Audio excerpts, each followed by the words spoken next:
I'm actually getting ready to get released on my own, get cleared. So, by training camp, I'm going to be up and running around, and I'm definitely excited about that. And how's it been working with Mike Zimmer, your new defensive coordinator? Oh, I love it. Even being back in the meetings and, he kind of reteaching football and, having a new defense. So you actually, in the game again, because you got to be in it just because it's new. I just love the way how he goes about, his teaching and his coaching, and especially this year for me, coming off this injury but looking to have a big year. I'd be excited just to hear everything he got to say. So I really enjoy Coach Zimmer. What is an idea?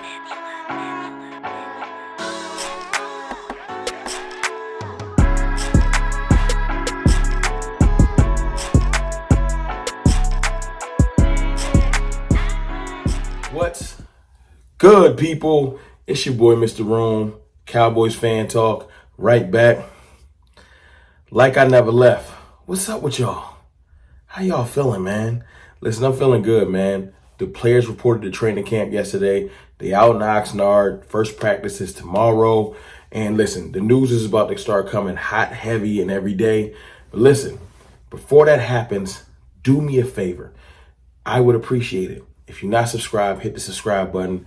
We're heading towards 27,000, trying to get there. Y'all been showing me love this long, draining off season. Don't stop now. I would appreciate you. And let's get to the content. Let's talk about some things, man. Y'all saw that clip. Y'all saw Demarion Overshown, man. It's good to see in good spirits, healthy, saying that he has been pretty much cleared or is going to be cleared shortly to play. I don't know when the interview was done, so it's probably cleared by now. And I just wanted to start off this thing. Listen, we're going to talk about Ceedee. We're going to talk about Michael Gallup. I'm going to get to those two people. But the injuries thing is something that we all want to know what's going on before camp. And Todd Archer, you might have missed this. And if you didn't catch the live stream yesterday, you definitely missed it because it was in the back. And some people don't make it all the way to the end of the live stream. Cowboys injury updates. Todd Archer reported yesterday that Trayvon Diggs, it still hasn't been decided, but more than likely, like 90% probably, he's going to be starting the year on the PUP list. That's the physically unable to perform list. Not that he's going to be out for the season, but that they're going to just take it slow, Britt Brown and them. And I'm not mad at that because we'll talk about that with Michael Gallup. I want them to take their time with Diggs. That's why we've always been saying, man, probably go sign Gilly, man. I know they want to see what the young players look like first. That's probably what every team is doing. But I'm saying, look, if Kalen Carson and Eric Scott Jr. and Nashawn Wright and some of the other corners don't look right, man, go get Gilly. Gilly is, come on, man. I know he ain't charging a lot. Make sure Diggs can come back very healthy in a clean manner, not rush back. And that's good. But Todd Archer also reported that all the other players will be cleared to play. That's Demarion Overshown. That's Durden, the receiver that looked like a middle school teacher. No disrespect. John Stevens Jr. He'll be back out there. You got because remember they all tore ACLs. Overshown, Diggs. We had a bad ACL last year. Diggs tore his ACL. Overshown tore his ACL. Durden tore his ACL. John Stevens Jr. tore his ACL. It was bad. So all of the players that have been nicked up, Schoonmaker, Mozzie Smith, he's rehabbing a shoulder. I forgot what Schoonmaker's injury was, but he's rehabbing. And this is an important camp for Schoonmaker, like really, really important. Because I don't know if he's going to make it out the camp. Maybe his draft position saves him. And Mozzie Smith is important too. We need him to show up and show out. So them being healthy and not starting the camp on any type of injured reserve or PUP list is super important. So I wanted to get that out the way.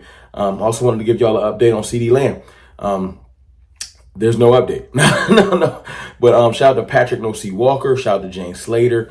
All of the reporters that have been reporting and keeping their ear to the streets, getting the news that we can't get. Like I like to tell people all the time, I am not a reporter. I'm a passionate fan. I'm the people's champ, whatever you want to call me. But I am not a reporter. I don't break stories. I do get a little bit of nuggets here and there lately. I ain't brush my shoulders on. I ain't going, downplay myself too much. But I appreciate the people that are reporters that do an amazing job for the Cowboys. We lost a great reporter recently, not to death. He's healthy and fine. But Michael Gelkin is in Washington, D.C. now. He retired from his post with the Dallas Morning News. So he's gone. So, finding reputable, real reporters is important. You want to find somebody you can trust that Ain't gonna be giving you no fake stuff, David Moore. But you know, you want to be making sure that you're following the right people. And I'll give you all the information I get, but I'm not gonna lie to you and say I'm a reporter. Obviously, do I look like a reporter? So it is what it is. They're saying there's no new front on the Dak Prescott contract or Ceedee Lamb. I know there was reported that they're shifting their energy and shifting their focus to Ceedee Lamb. That has since been debunked. There's no shifting of focus because there ain't no talks, period. I want them to get these deals done. I feel like after they can't get started and players might not look like they want them to look, that the deals will get done soon. But as of right now, nothing's happening. You know, you need Dak will be there doing his thing. They're going to hype up Trey Lance, but that's another video for another day. But as far as the receivers, if they don't ball out, if Jalen Brooks, Jalen Tolbert, Kevontae Turpin, Ryan Flournoy don't ball out, expect to see somebody like a Michael Thomas, maybe even a Hunter Renfrow. Somebody else is going to be brought into camp to add to this team. Mark my words. It's that time of year. This is when Stephen Jones likes to grab players because they're cheaper. So that could be a thing. Like I said, no news on the Ceedee Lamb front, but I'm 100% that they will sign him. And lastly, I want to touch on Michael Gallup retiring. Shout out to Michael Gallup. I think he had a 7-year career, 3,000 something yards.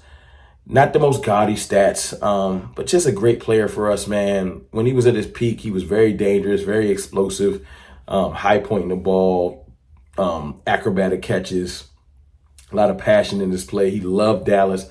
He loved playing with Dak Prescott. A lot of people don't even know how much these players like playing with Dak Prescott, but he's a testament to that. He went to the Raiders, said his heart really wasn't in it, and retired. Now, I think that, you know, physically, that injury, man, that ACL really took a lot from him. He hadn't been the same. He never was the same. And I think it was because they rushed him back. Yeah, they rushed that Gallup back. He never became the same. And although he had his moments, he could flash. He never was quite right. Eventually, that made the Cowboys want to move on from him. And then he got to the Raiders and probably just said, this ain't like Dallas. Because ain't nowhere like Dallas. You know, and he probably just said, I'm going to go ahead and shut it down. You know, it's unfortunate. And the sad thing is you look at Michael Gallup in his career and his potential, and you look at what we had with Amari Cooper and Ceedee Lamb, and you start to realize what could have been. Now, a lot of Cowboys haters love to tell us, Dak's had stacked decks all his career, and that's just false.